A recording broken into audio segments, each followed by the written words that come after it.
जीतन राम मांझी तो बता रहे थे कि 10% कमीशन लेते हैं एमपी सांसद। इस बात पर हम अभी भी कायम है। शांत कुमार की एंट्री होने की बात चाहते हैं कि एंट्री हो जाए, अगर लक्ष्य है उस लक्ष्य तक पूरी पार्टी और एनडीए पहुंच पाए। राज्यसभा का चुनाव है,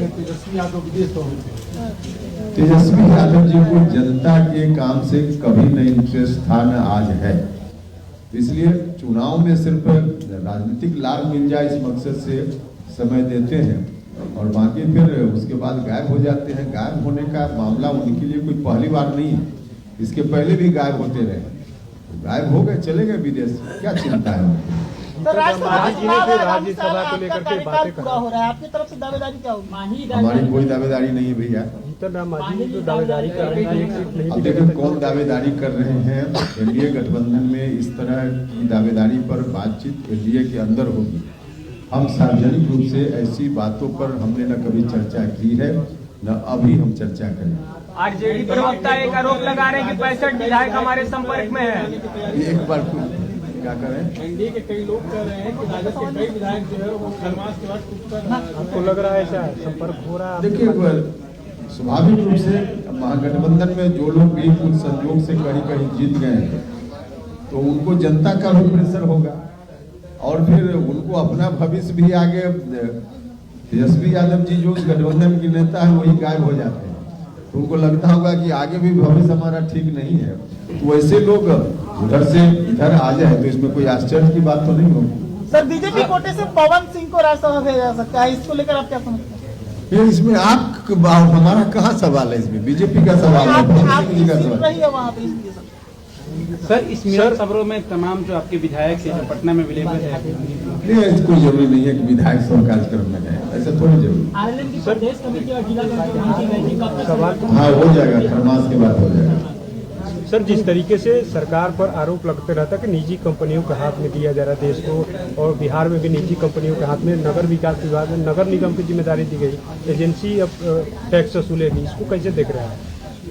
देखिए आप सारी चीजों को कोई प्राइवेट हाथ में दिया जा रहा है ऐसा नहीं है, जहाँ जरूरत के हिसाब से आवश्यकता है वहाँ किया जा रहा है। सरकार अपने हिसाब से काम कर रही है, इसमें कोई ऑब्जेक्शनेबल चीज नहीं। के बाद शांत कुमार की एंट्री होने की बात चर्चा में, अब इसमें हम क्या बताएं, हम तो चाहते हैं कि एंट्री हो जाए, लेकिन कब एंट्री होगी, नहीं एंट्री होगी, कैसे एंट्री होगी, हमारी पार्टी का मामला नहीं, कोई और पार्टी का मामला है। हम तो अभी भी कर रहे हैं, तो अभी भी कर रहे हैं कि एंट्री हो जाए। आपने कहा था सर कि बड़ा नुकसान हो सकता है, समय रहते अगर ये फैसला नहीं लिया गया संभावित नुकसान। इस बात पर हम अभी भी कायम है। जीतन राम मांझी तो बता रहे थे कि 10% कमीशन लेते हैं एमपी सांसद से। आपके घटक दल में सर, अरे आप लोग कभी कभी जैसे एजिटेट कर देते हैं ना, तो कोई आदमी एजिटेट क्षमता अंदर अपने अंदर विकसित कर लिया है कि एजिटेट नहीं होता है, और किसी आदमी के अंदर क्षमता नहीं, एजिटेट करके कुछ भी मुंह से बोलवा लेते हैं, तो बुलवा लिए हैं आप लोग, और क्या है उसमें? ये तो खुद कह रहे हैं कि हम बहुत बर्दाश्त किए, पार्टी में रह के हम बहुत बर्दाश्त किए, अब अपने क्या बेटा को भी बर्दाश्त कह रहे हैं कि आप भी नहीं, क्षमता किसी में भी नहीं रहती है, क्षमता धीरे धीरे आदमी विकसित करता है। अब कोई विकसित करने के दौर में है, किसी ने विकसित कर लिया है। विधानसभा चुनाव को लेकर जो बात उन्होंने कही, जो बयान उनका आया, वो भी इरिटेट होकर उन्होंने कहा। नहीं, वो बयान तो बहुत ही ऑब्जेक्शनेबल है। भारत सरकार में मंत्री हैं, बिहार के मुख्यमंत्री रह चुके हैं संवैधानिक पोस्ट पर, और जो काम हो ही नहीं सकता, पता नहीं कैसे, मुझको लगता है कि अपने कार्यकर्ताओं के मनोबल को बढ़ाने के लिए उन्होंने बयान दिया होगा, वरना ऐसे कैसे हो सकता है कि कोई अधिकारी किसी को चुनाव जितवा दे। हालांकि उनका बयान आपत्तिजनक सिस्टम पर सवाल खड़ा करना, इसलिए हमने कहा कि ऑब्जेक्शनेबल है, उनका बयान आपत्तिजनक है, उचित नहीं है।